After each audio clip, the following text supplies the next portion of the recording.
Bonjour à toutes et à tous, je vous souhaite la bienvenue sur le podcast de Monsieur Joe. Monsieur Joe, c'est Joël Lelanne, ingé, project manager, curieux et éclectique. Justement, comme ce podcast, tourné vers les entrepreneurs, les entrepreneuses, francophones et francophiles d'Allemagne et d'ailleurs. Nous nous attachons à découvrir les différentes facettes, parcours de créateurs de projets par un échange convivial. C'est parti! Aujourd'hui, nous recevons pour ce 64e épisode Camille Cosson. Camille va nous parler de son activité rédactrice web SEO. Alors, qu'est-ce que c'est? En français, c'est le référencement. En anglais, c'est Search Engine Optimization. Mais on va laisser Camille nous expliquer tout cela en détail. Après, nous aura présenté un peu son parcours. Camille, comment vas-tu? Eh ben écoute, super, très bien. Je suis très contente de discuter avec toi aujourd'hui. Mais écoute, c'est un plaisir partagé. Je suis content de t'avoir sur ce podcast. Tu connais le format. Nous commençons toujours par découvrir un peu le parcours personnel et professionnel de nos invités. Donc, Camille, c'est à toi. Raconte-nous un peu ton parcours, s'il te plaît. Ok. Et ben à la base, quand j'étais petite, j'étais très créative. J'étais tout le temps en train de dessiner, de bricoler des choses, etc. Et du coup, dès le lycée, grâce à ma maman, quand je voulais devenir décoratrice d'intérieur, en fait. Ça s'appelait STI Art Appliqué, donc je pense que ça a changé depuis. C'était des sections qui étaient assez rares, donc il y avait quelques lycées qui en proposaient. Et j'ai eu la chance de pouvoir intégrer cette formation. Donc, dès le lycée, j'ai étudié le design, l'art, l'architecture intérieure, la communication, tout ça. Donc, ça, c'était génial. Donc, dès le lycée, j'ai pu apprendre toutes les choses comme ça qui me passionnaient par rapport à l'art, au design et à la création. Donc, après ce bac-là, je suis partie à Paris et j'ai continué. J'ai fait un BTS design d'espace. À l'époque, ça s'appelait comme ça. Après, c'était en 2 ans. Donc, pareil, c'était surtout axé sur scénographie, muséographie, architecture d'intérieur. Il y avait aussi tout ce qui était par rapport à l'espace, un peu de paysagisme aussi. Enfin, on touchait un peu à ces différents domaines-là. À la fin de ce diplôme, je me suis dit pourquoi me contenter de l'architecture d'intérieur alors que je pourrais carrément être architecte. Donc, je me suis dit, je tente, je rentre en école d'architecture. Donc, je suis rentrée en deuxième année à l'école d'architecture à Paris aussi. Et donc voilà, c'était super. J'ai adoré. Je me suis dit, ouais, génial, trop bien. L'architecture, ça me plaisait bien. Ensuite, ce qui s'est passé, c'est que en master, dans mon école d'architecture, il y avait beaucoup de partenariats à l'étranger. Donc, j'avais la possibilité de partir au Japon. Et le Japon, c'était un pays qui m'avait toujours fascinée. En fait, j'avais un attrait comme ça pour la culture japonaise dès l'adolescence. Et niveau architecture, il y avait aussi plein de choses. Enfin, les architectes japonais, l'architecture contemporaine ou traditionnelle, il y avait des choses assez folles qui se faisaient là-bas. Donc en Master 1, j'ai pu partir 1 an en échange à Kyoto. C'était absolument une année géniale. Donc j'ai commencé à apprendre un peu le japonais, j'ai découvert la culture, etc. Donc c'était vraiment une année un peu charnière. Et je me suis dit aussi, ça ouvre plein de portes auxquelles j'avais pas forcément réfléchi avant, à l'international, à voilà, plein de nouvelles réflexions qui se faisaient. Et c'est surtout pendant cette année-là que j'ai commencé à travailler sur mon mémoire de master. En architecture, on a aussi cette étape où il faut qu'on écrive un mémoire de master. Donc moi, je l'ai fait sur un sujet par rapport au Japon. Et j'ai tellement adoré en fait la rédaction de mon mémoire de master que je me suis dit, en fait, peut-être que la recherche, c'est pour moi.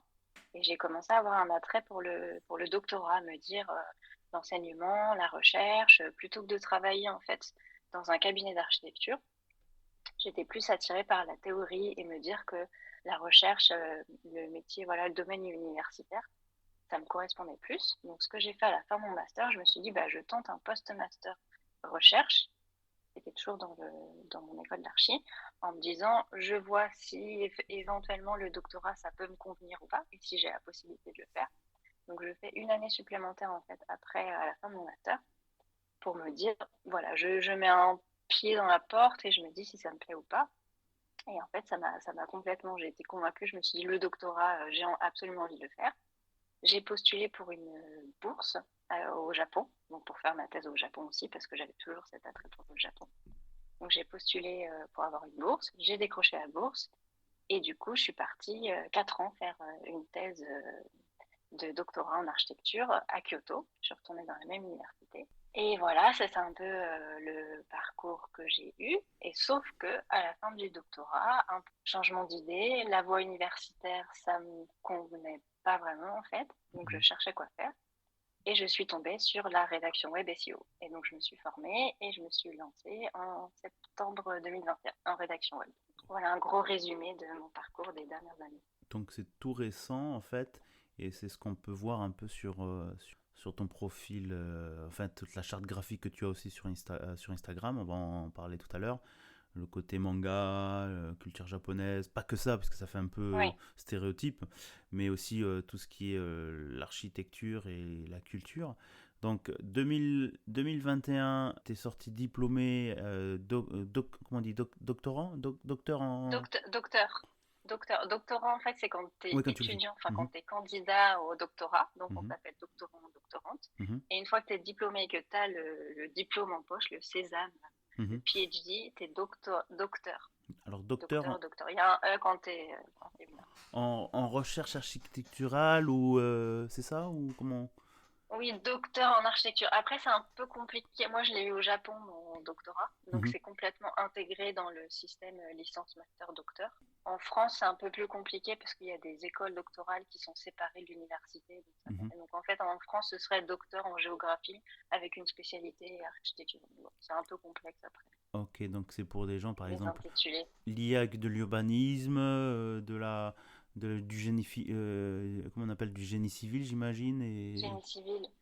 En fait, c'est qu'en France, il n'y a pas de... Comme il n'y a c'est pas un peu d'équivalent. compliqué après, mais Ok, l'école d'architecture, en fait, ne fait pas partie des... de ce cursus. Ok. fait partie du ministère de la Culture.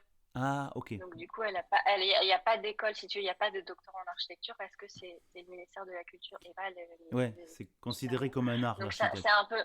C'est ça. C'est une école, en fait, c'est pas l'université. Donc, du coup, c'est pour ça qu'il n'y a pas d'école doctorale Ah, spécifique. ok. Ah, Donc, d'accord. après, c'est pour ça, après, il y a des portes dérobées, soit géographie, Oui. sociologie, histoire. Voilà, il y a différentes manières, en fait, Donc pour de revenir faire un peu après un doctorat en architecture. sur ton parcours, donc tu es au Japon en 2021, avec ton diplôme en poche, c'est ça ou 2000, c'est ça, hein? Oui, Et c'est ça. là, J'ai rendu ma thèse à Noël, le 25 décembre 2020.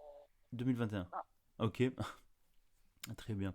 Et donc ça veut dire tu te dis bon, Covid, hein, la deuxième vague Exactement. ou la Xème vague 2021, faut travailler, comme on dit.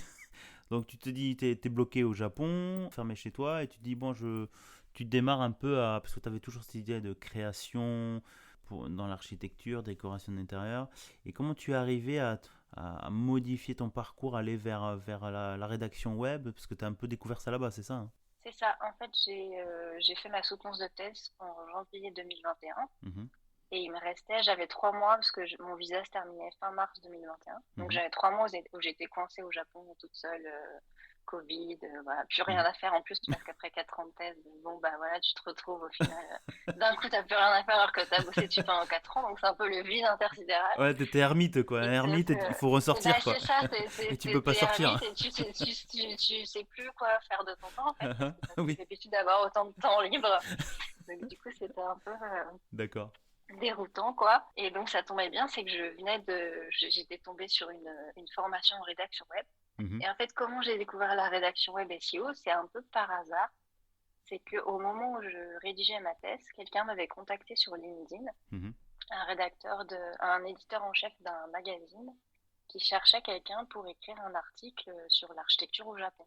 Ah, ok. Et donc il m'avait contacté comme ça et ça s'était très bien passé la collaboration. Mhm, Et je m'étais dit, bah, pourquoi pas, s'il y a une personne qui vient me chercher pour mon expertise pour rédiger un article, j'avais adoré l'expérience en plus, je mhm. m'étais dit, bah, peut-être que ça peut devenir un métier. Ah, Donc je cherchais un peu t'as creusé. journalisme, pigiste, un peu tous Mhm. ces biais-là, en me disant peut-être qu'avec mon expertise et mon doctorat en poche, il y a moyen peut-être de trouver une voie dans l'écriture, quoi. Ok. Et en cherchant comme ça des annonces sur LinkedIn, j'étais tombée sur rédaction web SEO. Ah, Je ok. me dis, mais c'est quoi le SEO? C'est quoi ce métier? J'ai commencé un peu à fouiller. Je me suis dit, bah tiens, pourquoi pas? j'ai trouvé une formation et je me suis dit, bah, vas-y, je tente parce que j'étais en mode ermite chez moi en attendant la fin de mon visa au Japon. Donc, du coup, j'avais du temps à perdre. Je me suis dit, bah, je tente la formation, je vois Du temps à si mettre ça à me profit, on va convient, dire. si ça peut le Pas à faire. perdre. Ouais. Oui, voilà, c'était pas du temps à perdre, c'était j'avais beaucoup de temps et je me suis dit, tant qu'à faire, autant rentabiliser et Ouais. tester quelque chose, quoi. Donc, en même temps, je créais mon site web, j'essayais, voilà, de faire plein de choses à côté, quoi.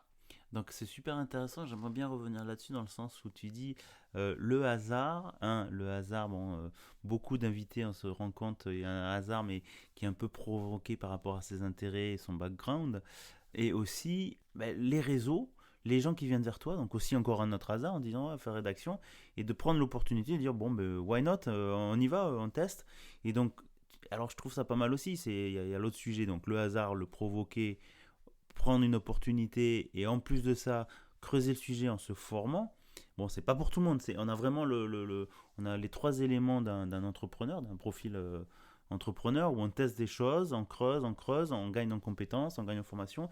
Et donc tu te retrouves à finir ta formation, à apprendre qu'est-ce que c'est le référencement, à écrire des articles, et au fur et à mesure tu développes comment dire, ton auto-entrepreneuriat ou une micro-entreprise pour toi, c'est ça?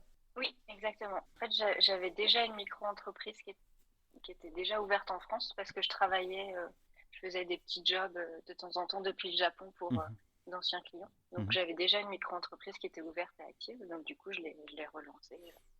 Ça veut dire que tu travaillais pour des clients en Europe depuis le Japon en fait. C'est ça. C'est En pas fait, c'est mal. qu'un stage que j'ai, pour mon stage de master, j'avais intégré un cabinet de prospective urbaine avec Mhm, qui ça s'était super bien passé. J'avais adoré l'expérience. mhm. J'avais aussi écrit des articles de blog pour eux par Ok. rapport au Japon. Mhm, Donc, on avait un peu cette passion aussi en commun. mhm. Et on avait gardé contact parce que je leur écrivais leur newsletter. Donc, je faisais leur newsletter depuis le Japon tous les mois. Excellent. Pour eux, ils sont basés à Paris. Et donc, du coup, j'avais gardé un peu ce contact. Comme Déjà quoi? un peu, j'avais déjà un peu des liens dans la rédaction web avant même de faire le doctorat, en fait. Ah ouais. Ah ok. Donc non, ok. Donc tout est lié en fait. Et ce qui est intéressant en plus C'est pour ça. Ouais, ouais. de creuser les passions ou on va dire les petits jobs, les petites activités. En plus, c'est quelque chose qu'on fait avec passion, puisque j'ai bien compris que du côté artistique, tu d'aimer écrire, de dessiner, j'imagine. Ça fait penser qu'on a quelques invités comme ça qui en creusant le sujet, bon, après, ils en ont fait aussi leurs études, puisque tu as fait de l'école d'architecture, art appliqué, donc toute cette partie, ce profil de créateur mise à profit avec des métiers est-ce qu'on va dire des nouveaux métiers parce que le rôle de pigiste pour on va dire pour les livres ou pour les journaux s'est transformé dans le digital, c'est-à-dire les newsletters, les blogs et autres. En fait, c'est des pigistes, on va dire digital, je sais pas comment on peut dire ça. Donc ça t'a Oui, permis de oui, bah c'est un peu ça, ouais. C'est et avec un la écrivain numérique, un quoi. écrivain numérique, ah, c'est joli comme terme, c'est pas mal comme terme. Et puis dans le sens aussi, bah, tu as travaillé avec une passion commune pour le Japon, j'imagine, donc ça a permis de se spécialiser. Bon, je m'imagine qu'il y a pas. C'est une culture qui est très très différente et qui attire souvent les Européens. En plus, étant là-bas, tu pouvais vraiment rajouter plus d'authenticité dessus. Et donc, on arrive donc fin 2021, tu es sorti avec ton titre de docteur, tu fais des activités à côté. Je crois que tu es en Allemagne, hein, on n'en a pas parlé au début, j'ai oublié de l'indiquer, tu es dans le sud de l'Allemagne, je crois, hein, c'est ça? Oui, maintenant je suis à Munich. Donc je suis arrivée à Munich en avril 2021. Ok. Donc, ah ouais, donc t'as livré ton doctorat avant et où tu pouvais le livrer depuis l'Allemagne. Non, j'ai fait ma remise de diplôme, donc j'ai soutenu ma thèse en janvier 2021. J'ai eu mon diplôme en mars 2021 officiellement. J'ai reçu le Oui. beau papier, etc. Et du coup, après, donc j'ai fait un petit stop en France et après, je suis venue rejoindre mon copain à Munich à partir d'avril 2021. Ah ok, c'est ça. Ok, ouais, c'est ça, ce qu'on avait dit. Alors là aussi, on a beaucoup de cas d'entrepreneurs ou d'entrepreneurs femmes. Je sais pas comment on dit entrepreneuse, mais j'aime pas du tout le terme. Enfin, je pense que beaucoup me font la remarque aussi. Suivre aussi soit son compagnon, son partenaire dans le pays, soit l'Allemagne, soit d'autres pays. Et donc du coup, tu te retrouves en Allemagne en suivant ton copain. Et là, tu t'es dit, tu continues ton activité. En fait, j'étais au milieu de la formation. Ok. Mhm, C'est aussi pour ça que j'avais fait le choix. Je me suis dit, je commence la formation dès le Japon, mhm, puisque de toute façon, je savais que j'arrivais à Munich et que je parle pas du tout allemand. Je savais pas trop professionnellement ce que je voulais faire. Je cherchais un peu les cabinets d'architecture. Ouais. J'avais eu un entretien pour une start-up en décoration d'intérieur, mais Mhm. je sentais que ça me correspondait pas du tout, quoi. Donc, j'ai cherché un peu une autre voie et Mhm. puis quelque chose que je puisse faire en français, Ouais. de partout et enfin voilà, de pouvoir être assez libre. Mhm. Donc, j'étais en cours de formation, ça me plaisait. Je savais pas encore si financièrement ça allait être rentable ou pas, Mhm. mais je me suis dit, de toute façon, j'ai rien à perdre puisque je vais arriver à Munich, je vais pas trouver comme ça un job facilement en Ouais. claquant des doigts, sachant que je parle pas allemand. Ouais. Donc je me suis dit, j'ai tant qu'à faire, je finis, il me restait 3 mois de formation, un peu plus de 3 mois de formation. Je me suis dit, je vais jusqu'au bout, Mhm. je tente l'aventure, et puis si ça marche pas, bah tant pis, je trouverai un plan B et je chercherai autre chose, quoi. Mais Ok, ouais, non, c'est pas mal aussi dans le sens. Après, c'est une bonne logique, puisque dans le sens, tu sais très bien que tu arrives dans un pays où la culture est différente. Si on n'a pas nécessairement le lien de la langue, hein, c'est ce qu'on j'en indique régulièrement quand tu arrives dans un pays. C'est vrai, tu t'as appris, comme tu l'as indiqué au Japon, quand tu es arrivé, bon, j'imagine que tu avais des rudiments de japonais, mais tu l'as appris sur place. Je pense que c'est un ouais, sacré coup aussi. Quand tu reproduis le même exemple en Allemagne, tu te dis, bon, ça va être pareil, je vais pas avoir un boulot directement, à part ouais, peut-être un boulot alimentaire où l'allemand n'est pas nécessaire bien que mm, tu te retrouves avec des métiers, on va dire, purement alimentaires, hein, sans critique et autres, mais c'est dire, voilà, la langue est limitée, donc tu as continué sur le cœur enfin, le cœur de métier, tes passions et les sujets qui t'intéressaient en te formant.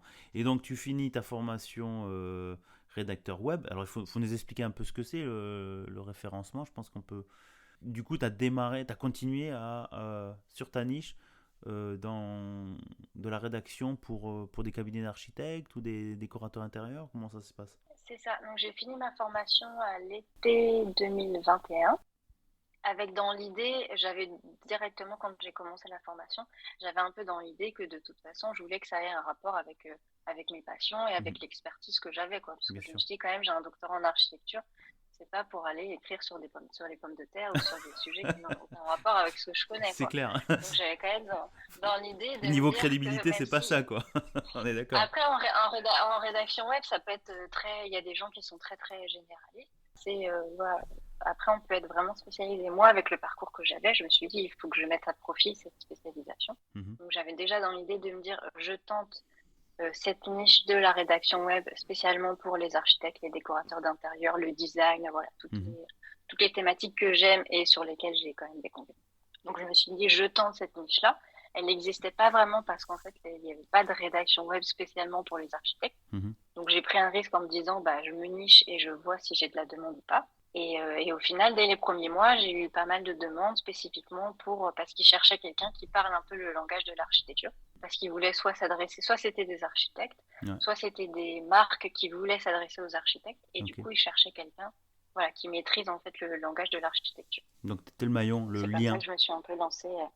Exactement, je suis le lien entre la rédaction web et l'architecture. Voilà, je mélange tout ça Ah, c'est pas dans mon mal, travail. super intéressant. Donc, tu as créé toi-même ton propre métier et tu as complété comment dire, un vide dans un besoin. C'est quand même, entre guillemets, gonflé de se dire, bon, je tente, peut-être, au final, les gens sont venus en chercher et t'ont trouvé.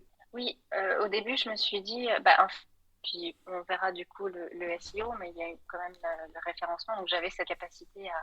Donc, mon site web, si tu veux, je l'ai positionné sur des requêtes comme rédaction web architecture, rédacteur web architecture. Ce Mhm, qui fait que quand des clients avaient des demandes ou cherchaient, ils tapaient dans leur moteur de recherche mhm. des choses en rapport avec la rédaction web et l'architecture, j'étais une des seules à apparaître parce que je suis une des seules à faire ça pour l'instant, en tout cas. Ouais, puisque tu l'avais bien Donc, c'est ça qui référencé. m'a permis de, voilà, parce que j'avais bien référencé mon site.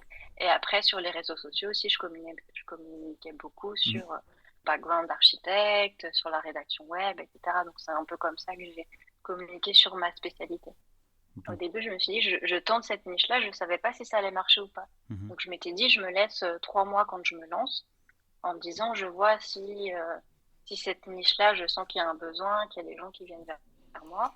Si mhm, ça marche pas, bah, je changerai, soit je cherche un job en salarié, soit je change de niche, je prends des projets plus généralistes. mhm, Mais au début, j'ai un peu fait ce choix de faire le tri. mhm, ouais. J'avais pas mal de demandes au début quand j'ai commencé. Et j'ai fait un peu le tri et le choix de mes clients de dire, ça, c'est des missions sur lesquelles j'ai envie de travailler, ça, c'est ma spécialité, j'ai envie de travailler sur ces missions-là. Mhm. Donc, j'ai pris peu de missions, mais plutôt des choses vraiment qualitatives et par rapport à des sujets qui, moi, me parlaient en tout cas. Si tu me permets, je trouve que c'est super intéressant parce que c'est vraiment, tu as évité le piège dans lequel on tombe en tant qu'entrepreneur et qu'on se lance, où on ratisse très large et on prend tout avec la crainte de dire oui, il faut prendre tous les clients, quitte à ratisser large, hein, et pour pouvoir faire entrer la maille, hein, je dis ça vulgairement ici, chers auditeurs, Mhm. mais c'est pas mal parce que je pense que on avait eu la même discussion avec une autre participante où il disait voilà, ben, se focaliser sur ton sujet, ta passion, ton domaine, donc l'architecte très spécifique, la thématique spécifique, pour pouvoir choisir tes clients et travailler dans quelque chose qui te plaît. C'est quand même un sacré luxe parce que je pense qu'il y a beaucoup de gens qui travaillent, qui prennent un job parce qu'il faut prendre un job. Alors, je pense que les mentalités changent à travers les générations aussi, mais se dire voilà, faire quelque chose qui vous passionne. Donc moi je dis chapeau bas parce que c'est pas donné à tout le monde. Il y a la pression sociale, la peur de se dire ok, il faut que je rentabilise ou il faut que mon système fonctionne. J'avais envie de venir sur une thématique un peu plus. Là maintenant, aujourd'hui, quand on enregistre cet épisode chez les auditeurs, on est en 2022, donc quasiment un an après que tu te sois lancé. Est-ce que tu t'es fait un premier bilan? Est-ce qu'on peut parler d'un premier bilan ou Oui, bah, j'ai essayé de faire un peu un bilan cet été, comme j'arrivais, donc en septembre 2022, c'était un peu les 1 an de la micro-entreprise. Donc je me suis fait un bilan un peu en me disant, bah ok, j'ai réussi à atteindre un peu, tes que je suis objectifs? satisfaite de mes résultats, de mes objectifs, Mhm. etc. Et au final, je suis assez contente, même si bon bah financièrement c'est la première année, donc c'est pas forcément. J'aimerais bien voilà augmenter mon chiffre d'affaires et toutes ces questions plus financières. Bien sûr. Mais en tout cas, je suis satisfaite j'ai de plus en plus de clients. Ok. Je vois que ma communication, elle fonctionne parce que j'ai de plus en plus de demandes spécifiques sur l'architecture, sur la décoration d'intérieur. Donc je sens que voilà, au niveau communication, ça commence à fonctionner. Je suis très contente de mes clients. J'ai pas beaucoup de clients, mais comme je te disais, voilà, je les choisis et je les chouchoute. Et ils Du coup, les reviennent. collaborations que j'ai en cours, tout le monde, ils sont très contents. Je sais que voilà, ils reviennent s'ils ont des besoins. S'ils ont pour l'année prochaine, en plus, j'ai des clients satisfaits qui vont du coup me demander, me demander plus d'articles ou Mhm. qui me demandent plus de missions. Donc du coup, pour 2023, je suis assez confiante et assez contente de mon bilan. Bah, écoute, c'est quand même pas mal, super intéressant. Donc, tu as souligné un point. Et je pense qu'on rejoint un peu, je sais pas si tu as écouté un des épisodes précédents, Laetitia, l'épisode 60, qui est dans le Oui, design aussi, oui, oui. qui elle aussi m'indiquait la fidélisation. Elle fait ça depuis pas mal d'années, hein, parce que je ne saurais plus dire.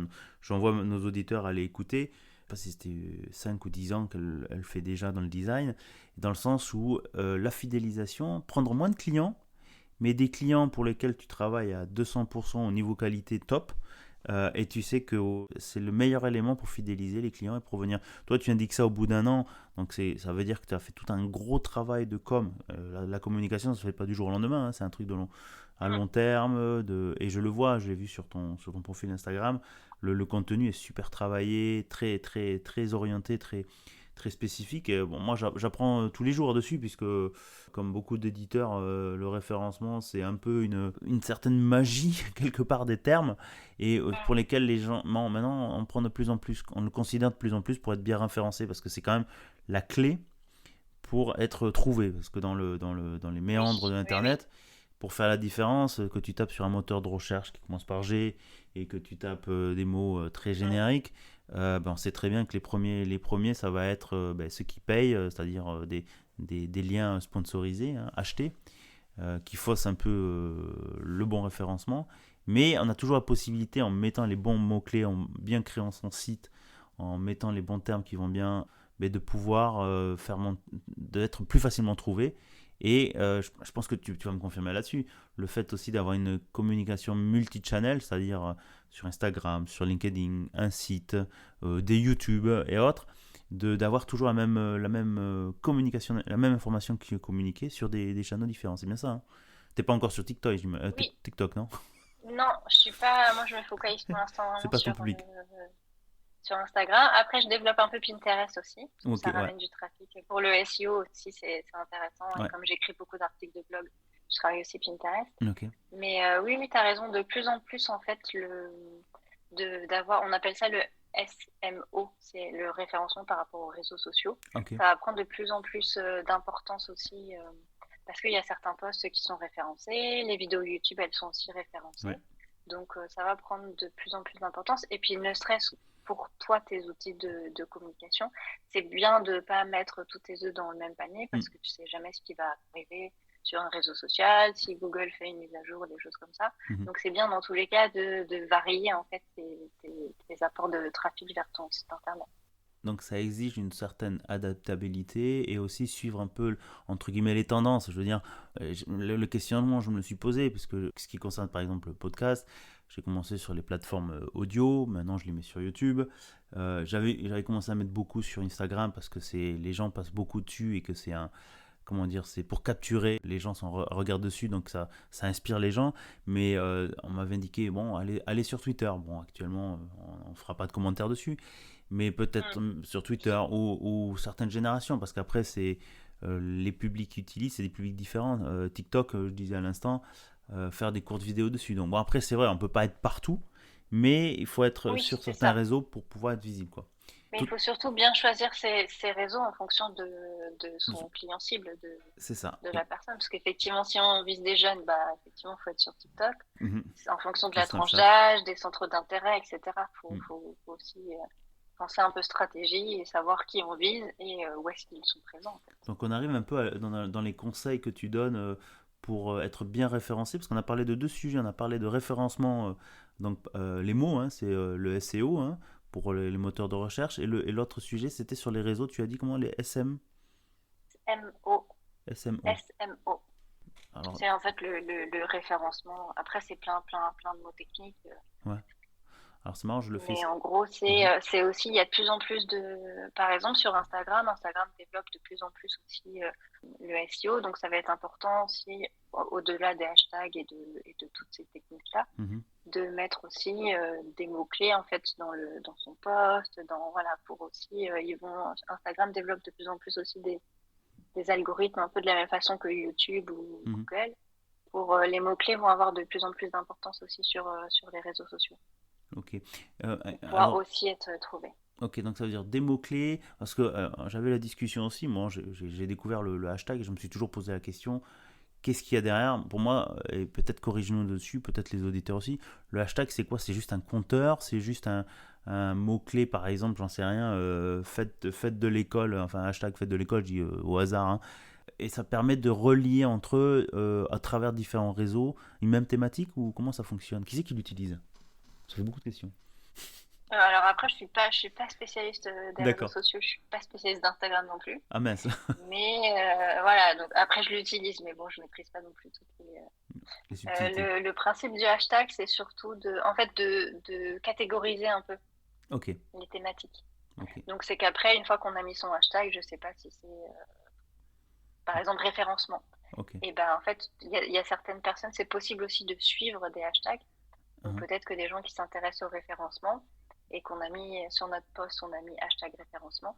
Ok, Les personnes qui suivent ce hashtag-là vont avoir plus facilement accès à notre d'accord. post. Donc c'est un peu une façon de catégoriser dans différentes boîtes, quoi. Ok.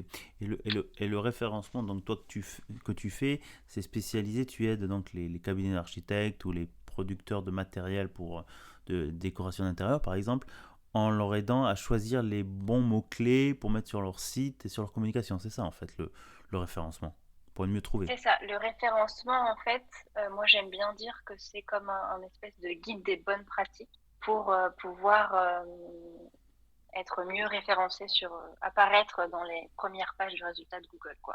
Mhm. L'idée, c'est de bien positionner son site web en fonction sur des requêtes qui vont être pertinentes par rapport à son domaine d'activité.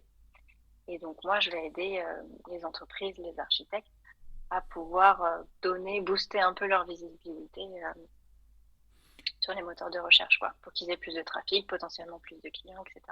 Donc après, ça passe je dirais, il y a deux piliers sur lesquels, bon, juste pour expliquer un peu techniquement, le SEO, il y a trois piliers Mhm. actuellement. Donc il y a un pilier qui va être plus technique. Donc là, c'est comment l'architecture de site, comment il est construit, etc. Mhm. Il y a un pilier qui est plutôt sur les liens. Donc, si des liens venant de l'extérieur, si c'est des sites d'autorité qui sont là depuis longtemps, voilà, la notoriété du site, etc., qui va jouer. Et après, il y a un autre pilier qui est le contenu. Ça, c'est le pilier sur lequel moi, je travaille. C'est quel contenu, quels mots vont être utilisés qu'est-ce que tu écris dans tes pages, en fait. Et donc ça va avoir une importance aussi. Parce que les algorithmes, ils vont scanner les pages et ils vont avoir une certaine intelligence pour détecter de quoi parle cette page-là. Et du coup, à qui je la propose quand quelqu'un va taper une requête dans son moteur de recherche, il va dire « Ah bah tiens, oui, j'ai scanné cette page-là, ça parlait de ça, je lui propose. » Parce qu'il va penser que c'est cohérent. D'accord. Donc ça donne son sens dans le sens rédacteur web, dans le sens travailler avec le propriétaire d'un site, travailler les bons mots-clés pour être suffisamment précis pour que sa page soit associée à cette thématique. C'est-à-dire tu vas pas mettre l'erreur bateau, si on parle architecture d'intérieur, c'est d'utiliser des mots-clés ou très bateau, architecture d'intérieur.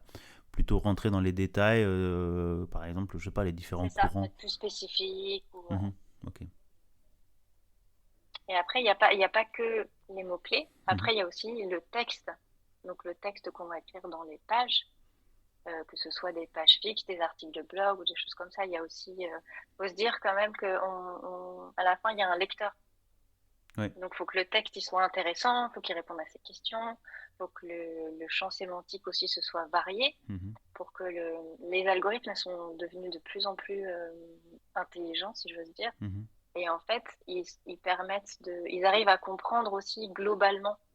Donc, si tu as du champ lexical qui est en rapport, encore une fois, par exemple, à l'architecture, on va pouvoir travailler plein de champs lexicaux autour de l'architecture, de la décoration, de l'aménagement, de la rénovation, tous ces mots, en fait, tout ce champ lexical qui va être en corrélation. On va travailler tout ça, ce qui va permettre de placer une requête clé dans un contexte un peu plus large. Et ça, les algorithmes sont aussi capables de le détecter. Donc, c'est pas seulement placer un mot-clé à certains endroits et les répéter 15 fois, par exemple. Ouais. Ça, c'est des pratiques c'est ce qui assez se faisait obsolètes. avant. Ouais. C'est ce qui se faisait avant. Maintenant, c'est vraiment obsolète. Maintenant, c'est vraiment sur la qualité du contenu. Okay. Donc, c'est pas seulement des mots-clés placés à certains endroits. C'est un contenu qualitatif. Donc, c'est vraiment tout. Ça va englober tout ce qui va être écrit, tout le texte, en fait, va être important et va être pris en compte pour juger, entre guillemets, de la qualité. D'accord. Parce que j'avais entendu une approche un peu marketing, un peu désuète. Quand tu voulais faire le buzz sur certaines thématiques, tu générais automatiquement un site, une page, avec 36 000 pages derrière cachées, avec toujours des mots-clés par exemple par ville, par région, par code postal, pour justement, augmenter le nombre de scans d'un site. Pour être mieux référencé, monter dans le haut de la liste, puisque c'est ça au final l'objectif. Mais qu'au final, comme tu disais, les algorithmes sont tellement intelligents, maintenant ils sont tellement développés dans le sens, parce que c'est l'intelligence, bon, on peut parler d'intelligence artificielle. Oui, après c'est l'intelligence artificielle. Voilà, intelligence artificielle qui va dire... Ils sont de plus en plus méticuleux, donc toutes ces pratiques de spam, de ce qu'on appelle du black SEO, qui sont des pratiques un peu douteuses, maintenant ça passe plus en fait, parce que les algorithmes arrivent à détecter toutes ces mauvaises pratiques, en fait. Donc, c'est important de bien... En fait, il n'y a qu'une seule... Je dirais la règle la plus importante, c'est de se dire que, dans tous les cas, on s'adresse à un humain. Oui, au final, Google, lui, son objectif, ou tous les moteurs de recherche, son objectif, c'est de satisfaire la personne qui a derrière son écran. Donc, dans tous les cas, peu importe ce qu'on fait, il ne faut pas se dire, je fais ça pour des algorithmes, ou j'essaie de tromper les algorithmes, ou j'essaie de respecter les algorithmes. Peu importe, le but, c'est pas ça. Le but, c'est de se dire, il y a un lecteur derrière. Ouais, et au final, l'objectif, c'est j'écris pour mon lecteur, en fait, et je fais quelque chose de qualitatif. Exactement. Dans tous les cas, peu importe les mises à jour qui vont arriver derrière, ça fonctionnera toujours, en fait, parce que l'important, c'est que le lecteur derrière, il soit satisfait, en fait. Bah écoute, je pense que tu as tout résumé dans le sens, c'est la qualité qui prime, le travail, il y a un travail derrière, donc pour une bonne qualité, il y a un travail pointu, des heures passées à faire de la rédaction, donc c'est plus, il y a eu une époque où on bidouillait, si je peux dire, mais ça fonctionne plus. Mais ça fonctionne plus, et je le vois aussi, on se rend compte, bon, il y en a encore quelques-uns, on voit des sites où je sais pas si c'est les comment on appelle ça, du putaclic ou autre, ou des pages qui sont générées pour te faire aller en 36 000 pages, et au final tu te rends compte il y a beaucoup de déchets. Donc pour avoir de la qualité, donc de la rédaction web de qualité, donc je pense que c'est un peu sur quoi tu t'es mis et très spécialisé, donc merci. Est-ce que tu as d'autres thématiques à aborder, Camille? Moi je pensais, on arrive un petit peu à la fin, hein, c'est super intéressant l'échange, je t'en remercie. Est-ce qu'il y a une autre thématique que tu voudrais aborder? Donc, Je ne sais pas si tu as d'autres questions oui, par alors rapport à ça j'ai pour une question éclaircir alors, certains. plus approche vers les auditeurs, dans le sens, c'est un peu une question que je rajoute régulièrement en fait à la fin, c'est un peu le conseil pour la route, pour les gens qui ont l'âme un peu entrepreneur, qui ont envie de se lancer, qui ne savent pas trop. Qu'est-ce que tu leur dirais? Eh ben, je leur dirais de pas hésiter à se lancer, Mhm. de tester et de voir si ça fonctionne ou pas. Je dis toujours, mieux vaut que ce soit fait que parfait. Donc, faut pas être trop perfectionniste en fait et te dire, bah, je teste et puis voilà, si au pire, qu'est-ce qui peut arriver? Bah, tant pis, j'ai un plan B et voilà, ne pas avoir de regrets quoi. Donc, vaut mieux essayer de se lancer, même si c'est pas parfait. On teste, on améliore au fur et à mesure du temps quoi. Et par contre, un autre conseil moi qui m'a beaucoup aidé quand je me suis lancée en freelance, c'est de connaître mon chronotype Mhm. pour pouvoir adapter un peu ma journée de travail, savoir les moments où j'étais les plus productives Mhm. et pouvoir ajuster en fait ma journée de travail par rapport à ça et de pas avoir à se dire je dois coller à un modèle de salarié quoi, de me dire je travaille de 8 heures à 18 heures comme je le faisais quand j'étais salarié. Mhm. Si ça convient pas en fait à son propre rythme, de se dire bah ok c'est pas grave, moi ma journée je la fais de 10 heures à 22 heures si ça me convient. Enfin, vraiment de se dire on est en freelance, Ouais. on choisit nos horaires et on n'a pas à se culpabiliser entre guillemets par rapport à ça quoi. Bah, écoute, je trouve que c'est génial parce que tu t'as sorti 2 points et moi je te rejoins complètement là-dessus. Donc, dans le sens, mieux vaut faire qu'être perfectionniste. À un moment, il faut faire. Ça sera jamais parfait. La perfection n'existe pas. Mais on peut s'en rapprocher. Donc, travailler, avancer et tester. Et ce que tu as dit, j'ai bien aimé, c'est dans le sens, dit, bon, peut-être ça marche pas un plan B. Non, au final, si ça plante, je sais plus, on lit ça souvent un peu partout, ben, tu t'es pas planté. En fait, tu auras appris quelque chose de nouveau qui te servira pour plus tard. Et puis, le sujet chronotype, je pense que ça, on l'oublie un peu. On est en train de l'apprendre beaucoup maintenant avec comment dire, le fait de travailler à distance ou en asynchrone. Bon, c'est pas pour tous les métiers, on est bien d'accord, hein. Mais d'écouter son rythme, parce qu'on ne peut pas être créatif, et je pense que là-dessus, tous les créatifs vont nous rejoindre, ou même les gens en général. Ben, il y a des phases où il y a des périodes où tu n'es pas du tout créatif, où peut-être il y en a qui sont, comme ils disent en anglais, un hibou. Le soir, il y a des idées de fous qui sortent, ou il y en a qui sont plutôt travailleurs très tôt le matin, où il y a des périodes où il n'y a rien qui sort, il y a rien, donc il faut accepter ce rythme-là. Écoute, merci Camille. Alors pour nos auditeurs qui voudraient creuser un peu plus le sujet référencement, comment on peut te contacter? Alors, vous pouvez me retrouver, je suis pas mal sur Instagram, je réponds à tous les messages, donc si vous avez des questions, vous pouvez m'envoyer. Mon profil, c'est Camille Cosson, tout attaché, tiré du bas rédaction. Très bien. Et Sur fait... Instagram, sur LinkedIn aussi, j'ai un profil Camille Cosson sur LinkedIn. J'y vais un peu moins souvent, mais je le fais Ah, de temps en temps. Et mon site web aussi, camillecosson.com. très Donc, bien. facile à trouver. Bah écoute, très bien. Donc merci Camille de ton passage. Merci d'être venu au travers de LinkedIn. Tu dis je l'utilise pas trop. Je crois que c'est LinkedIn ou la ruche Munich. Encore eux. Encore elle, pardon. Oui, oui, oui. J'essaie de m'y remettre un peu parce que je sais qu'avec La Ruche, elles sont très actives sur LinkedIn, donc j'essaie toujours Ah, de passer faire un tour quand même là, mais c'est très de bien, temps et en puis je temps. te remercie d'être venu solliciter Monsieur Joe. C'est une thématique très intéressante. J'espère que vous, chers auditeurs, ça vous a plu. Que pour ceux qui sont intéressés par le référencement, vous allez visiter les différents sites ou réseaux sociaux où Camille est très active. Je pense que après voilà, c'est une thématique pointue sur l'architecture. Mais n'hésitez pas, j'ai commencé à te suivre sur Instagram et c'est vrai que je me suis toujours posé la question référencement ou pas.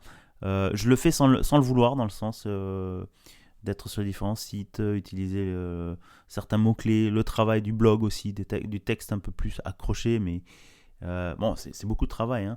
Mais je pense qu'au final, le public qui suit, ben, les gens qui cherchent un truc pointu, ils vont vous trouver. Donc merci à toi, je te souhaite une bonne journée et à bientôt. Merci à toi.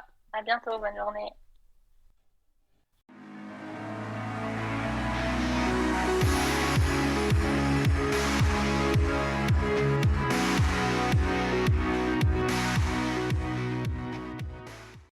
Eh bien, chères auditrices et chers auditeurs, j'espère que ce 64e épisode avec Camille Cosson, rédactrice web, qui nous a parlé de référencement SEO, vous a plu.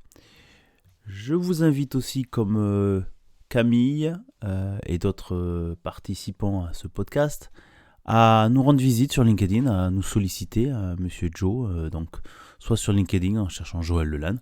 Envoyez-moi un message, j'essaye de répondre à tous les messages. Ou sur Instagram en cherchant le podcast de Monsieur Joe. Ou bien sûr le blog monsieurjoël.blogspot.com. Là-dessus, vous pouvez retrouver tous les épisodes. Et puis, vous pouvez aussi faire des recherches par mots-clés ou par numéro. En cliquant sur, je crois, en haut, il y a un petit champ de recherche, la petite loupe. Voilà. Et pour les fans de YouTube, vous pouvez aussi nous suivre sur notre channel. Tous les nouveaux épisodes sont dessus. Les anciens, j'essaie de les mettre au fur et à mesure. Donc n'hésitez pas aussi à vous y abonner. Enfin, je fais un petit rappel aussi. Je vous invite sur Apple Podcast de nous mettre 5 étoiles. Ça nous aide à être mieux référencés, à aider d'autres gens à mieux nous trouver. Donc n'hésitez pas à mettre aussi un petit commentaire sur cette plateforme de Apple Podcast ou aussi sur toutes les autres plateformes, Spotify ou autres. Merci. Il ne me reste plus qu'à vous dire portez-vous bien, à bientôt et surtout, restez curieux.